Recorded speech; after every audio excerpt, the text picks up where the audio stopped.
जीवन का सबसे बड़ा दिन, सुहाग की सेज पर बैठी नव विवाहित दुल्हन कणिका अपने बचपन से सुहाग सेज तक की जीवन यात्रा के सुंदर सपनों की कल्पना की वास्तविकता को देखने के लिए आतुर विचारों में खोई हुई थी। सिर्फ उस सुंदर पल को बेचैनी से निहारती। पल भी वर्षों की जीवन यात्रा सा लगता है। माँ बाप भाई बहनों अपनों को छोड़कर आई, सुंदर सपनों में खोई थी। तभी उसके सपनों का सौदागर, जीवन का सच बनकर उसका पति जीवेश कमरे में आया और सेज पर बैठते ही एक कीमती तोहफा देते हुए कहता है, कनिका, आज मुझे सबसे बड़ा इनाम मेरे कर्मों का भगवान ने मुझे दे दिया, और वो तुम हो कनिका। जी चाहता है कि मैं बस तुम्हें देखता रहूं। इतना कहते हुए जीवेश ने घूंघट में छिपे कनिका के चेहरे से घूंघट हटाया और स्तब्ध रह गया। बेहद सुंदर किसी तराशी हुई मूर्ति की तरह कनिका सपनों से भी सुंदर साक्षात उसके सामने बैठी हुई थी। उसे देखते ही जीवेश बरबस बोल उठा, हे भगवान, आपका बहुत बहुत शुक्रिया जो आपने कनिका को मुझे सौंपा।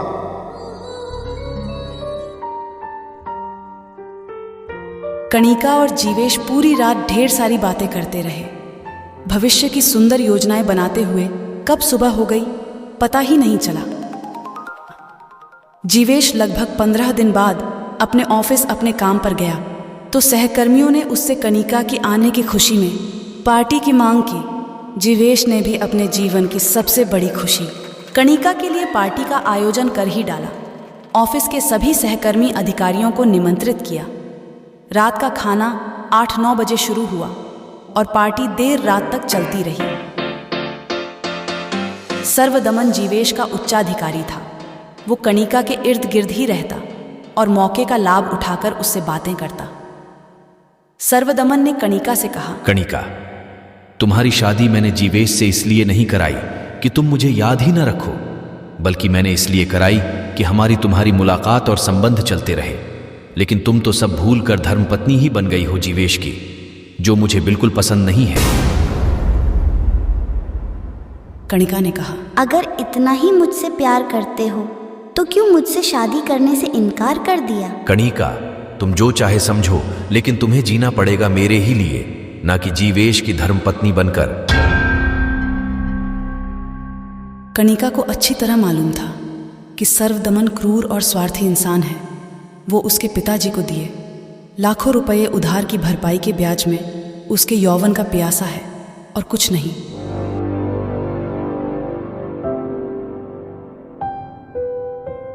पार्टी खत्म हो गई, लेकिन कनिका के लिए बहुत बड़ी समस्या आ पड़ी थी, क्योंकि जीवेश इन सब बातों से बेखबर था। कनिका भी अपने पति जीवेश से बहुत प्यार करती थी, लेकिन वो मजबूर थी। इधर सर्वदमन ने जुगत लगाई और जीवेश को ऑफिस के काम से बाहर दौरे पर भेजने लगा और कनिका को बुलाता रहा। कनिका के इनकार करने पर उसके पिता पर कर्ज वसूली के लिए सर्वदमन तरह तरह के हथकंडे अपनाता। आखिर कब तक कनिका दृढ़ता से अपने पति के प्यार में खड़ी रहती? वो अपने पिता की मजबूरियों के सामने टूट गई और सर्वदमन की कठपुतली बनकर रह गई।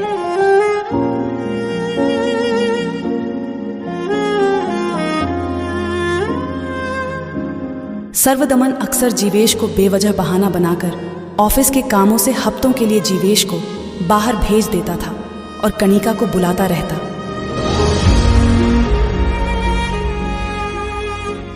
अब तो कनिका और भी ज्यादा मजबूर हो चुकी थी, क्योंकि जीवेश जब भी दौरे से लौटता था तो कनिका के लिए तरह तरह के तोहफे लाता था।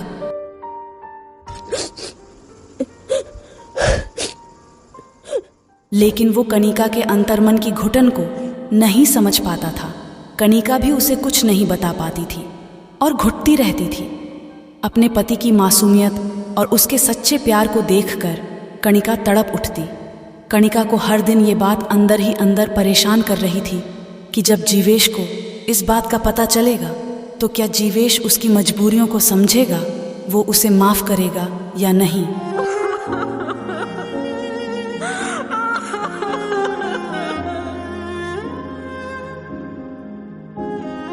ऐसी ही बातों को सोचकर कणिका अकेले में बेहिसाब रो पड़ती थी। वो अपने पति के सच्चे प्यार को खोना नहीं चाहती थी।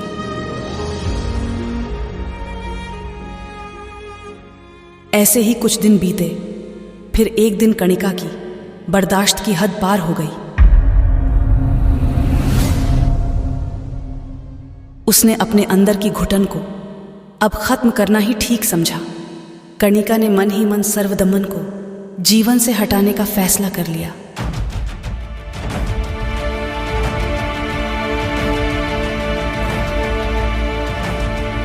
अब जब भी जीवेश को सर्वदमन कणिका को बुलाता तो वो जाती, कुछ ना कुछ सर्वदमन के लिए खाने के लिए ले जाती थी। सर्वदमन को अच्छी तरह मालूम था कि कणिका को खाना बनाने की काफ़ी सारी रेसिपी मालूम थी, तो वो खाना बहुत अच्छा बनाती है। इसलिए बिना कोई सवाल किए वो बड़े चाव से कणिका के हाथों का बना खाना खाता था। ये सिलसिला लगभग 1 साल तक चलता रहा।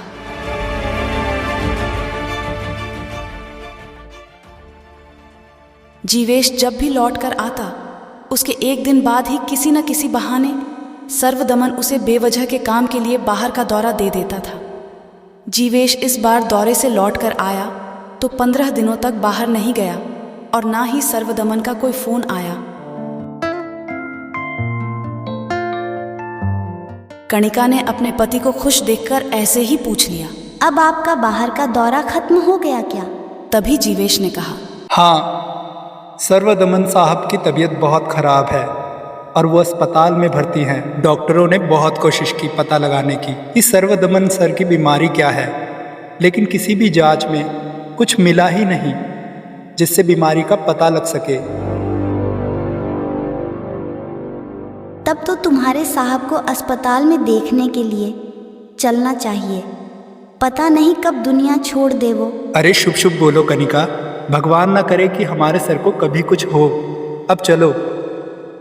फिर दोनों तैयार हुए और सर्वदमन को देखने के लिए अस्पताल चल पड़े।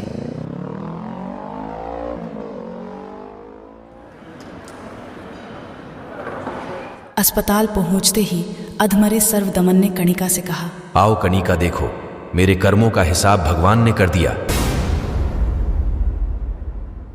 जीवेश को कुछ भी समझ में नहीं आ रहा था और वो भावुक होकर अपने सर्वदमन सर का चेहरा एकटक देखता रहा।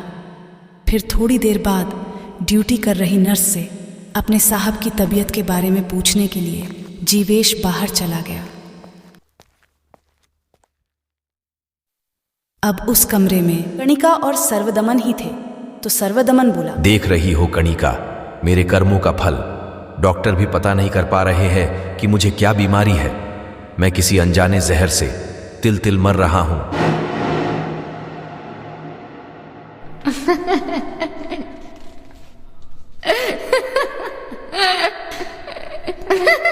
इतना सुनते ही कणिका एक जहरीली प्रतिशोध की आग में जलती हुई नागिन की तरह बोली, सर्वदमन, तुम पुरुषों की कमजोरी ये है कि तुम लोग किसी की मजबूरी लाचारी का भरपूर फायदा उठाने में खुद को शक्तिवान होने का दंभ भरते हो। नारी को तो खिलौना ही समझते हो। मेरी लाचारी और बेबसी को हथियार बनाकर तुम जब भी मुझे बुलाते थे तो मैं आती और तुम्हारे लिए स्वादिष्ट खाना बनाकर लाती थी और उस खाने में अपने नाखून के टुकड़ों को जलाकर उसकी राख मिलाती थी, जिसका पता तुम तो क्या किसी को भी नहीं हो सकता। और वही जहर अब तुम्हारी रगों में दौड़ने लगा है सर्वदमन, जिसकी वजह से तुम इस हालत में हो। एक औरत के साथ खेलने का नतीजा बहुत बुरा हो सकता है सर्वदमन। तुम्हें तो अब स्वयं परमात्मा भी नहीं बचा सकता। यही तुम्हारी सजा है।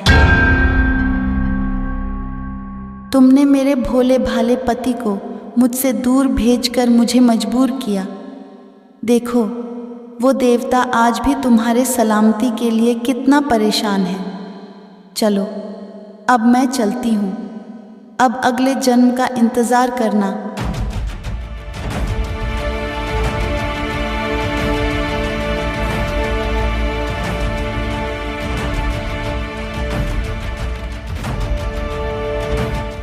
इतना कहते हुए कणिका अपने पति जीवेश के साथ अस्पताल से बाहर निकल गई। सर्वदमन उसे एकटक देखता रहा और कब उसके प्राण पखेरु उड़ गए ये पता नहीं चला।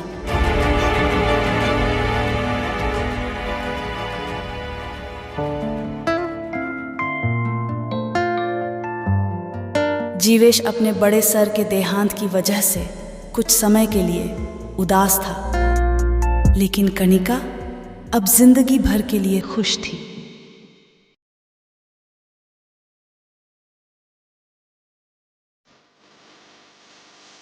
ये थी एक औरत के बर्दाश्त की कहानी। आपको ये कहानी कैसी लगी ये कमेंट बॉक्स में ज़रूर बताएं और हमारे चैनल को सब्सक्राइब करना ना भूलें।